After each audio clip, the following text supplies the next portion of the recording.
Meu nome é Clarice. E se você está ouvindo isso, eu só peço uma coisa. Não confie em olhos que não piscam. Nunca. Eu morava com meu marido, o Jonas, numa casinha simples no interior de Goiás, cercada de milharal por todo lado. A gente não tinha luxo, mas tinha uma vida tranquila. Pelo menos até aquele ano. Até o espantalho. Nosso sítio era pequeno, mas a plantação ia bem. O Jonas cuidava do campo e eu tomava conta da casa, das galinhas e da horta. A gente vivia com o que plantava. E o milho? Ah, o milho era nosso orgulho. Crescia forte, alto, dourado. Dava até gosto de ver. Mas no começo daquele agosto, as coisas mudaram. Começaram com um susto pequeno, galinhas desaparecendo. Depois, cachorros latindo no meio da noite, olhando pro milharal como se vissem gente. Jonas dizia que era só bicho, talvez gambá. Mas no fundo, eu sabia que não era. Um dia, quando voltamos da cidade, demos falta de umas espigas. Nada demais, pensamos. Talvez um vizinho que pegou, talvez ladrão. Mas havia uma coisa diferente. O espantalho. A gente nunca teve espantalho. Jonas dizia que era besteira, que os corvos nem vinham tanto.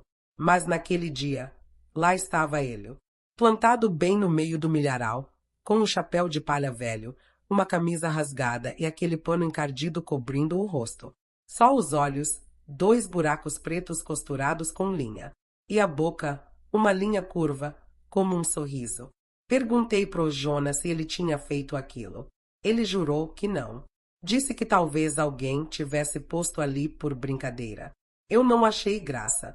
E a partir daquele dia, tudo começou a piorar. O milho começou a apodrecer antes da colheita. A água do poço ficou turva. As galinhas botavam ovos estranhos, com casca mole. E o espantalho parecia mais perto a cada dia. Você reparou que ele está mais próximo da cerca? Perguntei um dia. Deve ser o vento. Ué, respondeu Jonas, sem nem olhar para mim. Mas eu sabia que não era vento. Ninguém mexia nele. E ainda assim, ele parecia mudar de lugar. Numa noite, acordei com Jonas saindo de casa. Me levantei devagar, sem fazer barulho. Vi ele indo pro meio do milharal, de lanterna na mão. Chamei, mas ele não respondeu. Sumiu entre as folhas altas e a lanterna se apagou. Ele não voltou naquela noite, nem na manhã seguinte, nem nos 3 dias que se seguiram. Chamei vizinhos. Fizemos buscas. Chamamos até a polícia, mas não encontraram nada. Nenhum rastro, nada quebrado, nenhuma pegada. Só o silêncio do milharal. E o espantalho agora estava mais perto da casa. Eu quase enlouqueci. Dormia pouco, comia menos ainda. Comecei a ouvir coisas à noite, sussurros, como se alguém me chamasse pelo nome. Clarice, Clarice. Na 4ª noite, ouvi batidas na porta. Era fraco, mas insistente. Quando abri, quase desmaiei.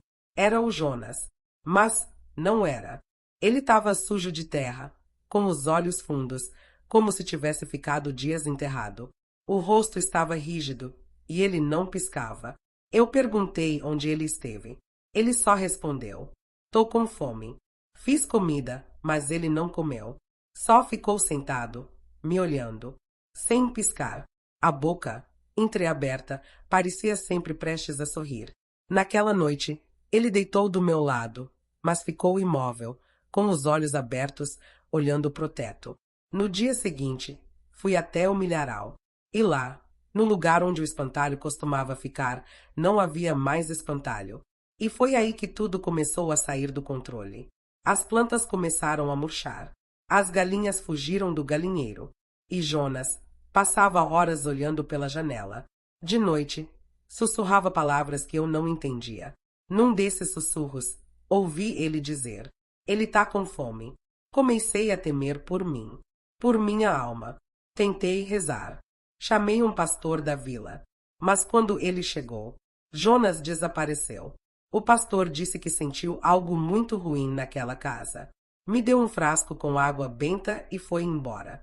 Naquela noite, fui dormir com a garrafa debaixo do travesseiro. Acordei com o som de risos, risos secos, agudos, vindo do milharal. Quando olhei pela janela, havia algo lá. Uma silhueta, parada, de braços abertos, como um espantalho. Mas antes de continuar esse relato, deixa eu te pedir uma coisa. Se essa história te prendeu até aqui, comenta "Tô arrepiado" aqui embaixo e curte esse vídeo. Assim eu vou saber que você quer mais histórias como essa, e vou trazer outras do fundo da roça e do fundo da alma.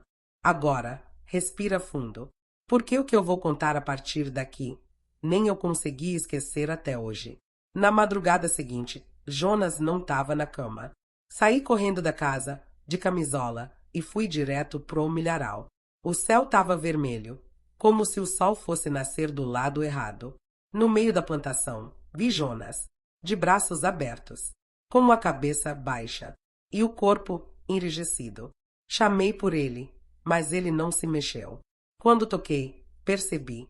A pele estava áspera, como palha seca, a camisa rasgada, o rosto sem olhos, só 2 buracos pretos costurados. Era o espantalho. Eu gritei. Corri de volta para casa. Tranquei tudo. Mas naquela noite, ele voltou. Bateu na porta. Só que agora não falava mais. Só sorria. Um sorriso costurado. Desde aquele dia, eu nunca mais tive paz. Mudei de lugar, mudei de nome. Mas ainda ouço passos no milharal. Ainda vejo, nas noites de vento, uma sombra parada, braços abertos. E se você algum dia passar por uma roça e ver um espantalho que parece sorrir demais, não pare, não olhe. E, pelo amor de Deus, não pisque. Na cidade nova, eu achava que tudo tinha ficado para trás. Tentei seguir a vida. Aluguei um quartinho simples, comecei a trabalhar numa mercearia e tentei esquecer. Mas o passado tem raiz. E o que é enterrado na roça, às vezes, brota. 3 semanas depois da mudança, recebi uma caixa, sem remetente, só meu nome, escrito em letras tortas. Dentro dela, havia um punhado de palha e um olho de botão costurado num pano encardido. Desmaiei. Quando acordei, a caixa não estava mais lá, nem a palha, mas o cheiro de milho seco ainda pairava no ar. Naquela noite, fui acordada por um barulho vindo do quintal. Era um arrastar lento, como se alguém com os pés de madeira estivesse tentando andar. Olhei pela janela, e lá estava ele, o espantalho, parado, no quintal da minha nova casa. Chamei a polícia. Quando chegaram, não havia nada, mas um dos policiais encontrou algo curioso. Uma fileira de espigas secas dispostas como pegadas, levando até o centro do gramado. Ali, o chão estava queimado, em forma de 2 pés descalços. O policial riu. Achou que fosse alguma brincadeira. Mas eu sabia. Eu sempre soube. Jonas tinha voltado. Ou o que restou dele. Comecei a ver ele em todo canto, refletido em vitrines, parado do outro lado da rua. De noite, o barulho no telhado, como se algo grande se arrastasse lá em cima. E uma vez, juro por tudo, encontrei palha no meu travesseiro. Fui até uma benzedeira, Dona Auristela, uma senhora cega que morava nos fundos do bairro. Quando contei minha história, ela ficou em silêncio. Depois disse: "Você precisa queimar o coração dele." "O quê?" "O coração. Onde está enterrado. Enquanto ele existir, o espantalho vai te seguir. E não vai parar." Voltei ao sítio. O mato tinha tomado tudo. A casa estava em ruínas, mas o milharal ainda estava de pé. E bem no centro dele, encontrei o lugar. Ali, onde o espantalho ficava antes de tudo começar. Comecei a cavar. A terra era fofa, quente, como se ainda respirasse. Depois de uns minutos, encontrei algo embrulhado em pano velho. Tirei. Era um coração seco, escurecido, duro como madeira. Mas pulsava. Lentamente, mas pulsava. Despejei querosene. Risquei o fósforo. E quando a chama tocou o pano, ouvi um grito. Um grito que ecoou por todo o campo. Um grito que não saiu de boca humana. O milharal pegou fogo. As espigas estalaram como se explodissem. Corri, tropecei, fugi como pude. Atrás de mim, o som de algo grande desabando. Voltei para a cidade, esperando ter me livrado. E por um tempo, tudo ficou em silêncio. Mas hoje, recebi outra caixa. Dentro dela, um chapéu de palha queimado. E um bilhete, com letras tortas. Você esqueceu os olhos. Agora eu sei. Ele não era só Jonas, nem só um espantalho. Era uma fome antiga. Um espírito que se alimenta de gente e que agora me quer inteira. E se você estiver me ouvindo, cuidado ao olhar pela janela, especialmente se tiver milharal por perto, porque ele sorri. E quando o espantalho sorri, alguém vai desaparecer. Naquela mesma noite, minha televisão ligou sozinha. Tela azul. Um som estridente saiu dos alto-falantes como um chiado de rádio antigo. E então, a voz, grave, arrastada, parecia com a do Jonas, mas mais lenta, corrompida. Clarice, você ainda me deve os olhos. Corri até a tomada e arranquei. A TV apagou, mas as luzes da casa piscaram. Todas, ao mesmo tempo. E na janela, vi o reflexo dele. O espantalho estava dentro do meu quarto. Me escondi no armário, tremendo, chorando. O som de passos pesados passava por todo o corredor. E então, silêncio. A porta do armário abriu devagar, mas não tinha ninguém ali. Só palha, espalhada pelo chão. Achei que fosse o fim. Mas então me lembrei do que Dona Auristela tinha dito. Faltava destruir os olhos. Liguei para ela, mesmo sendo madrugada. Ela atendeu antes do primeiro toque. Eles estão na casa velha, disse. No fundo do poço. Fui. Peguei o ônibus mais cedo. Cheguei ao sítio ainda com o céu escuro. O milharal. Agora era só terra queimada. Mas o poço ainda estava lá. Amarrei uma corda em volta da cintura e desci. O ar lá embaixo era grosso. Fedia a terra úmida e morte antiga. E lá, no fundo, encontrei uma caixa de madeira.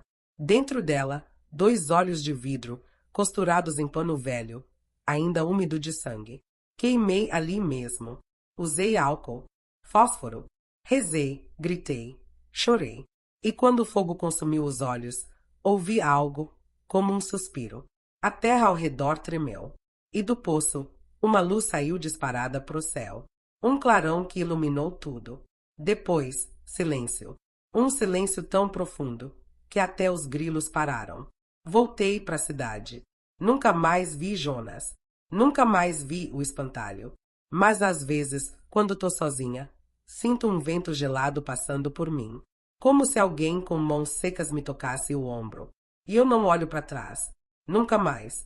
Se essa história chegou até você, faz uma coisa. Escreve nos comentários o espantalho ainda vive, só para eu saber que não tô sozinha.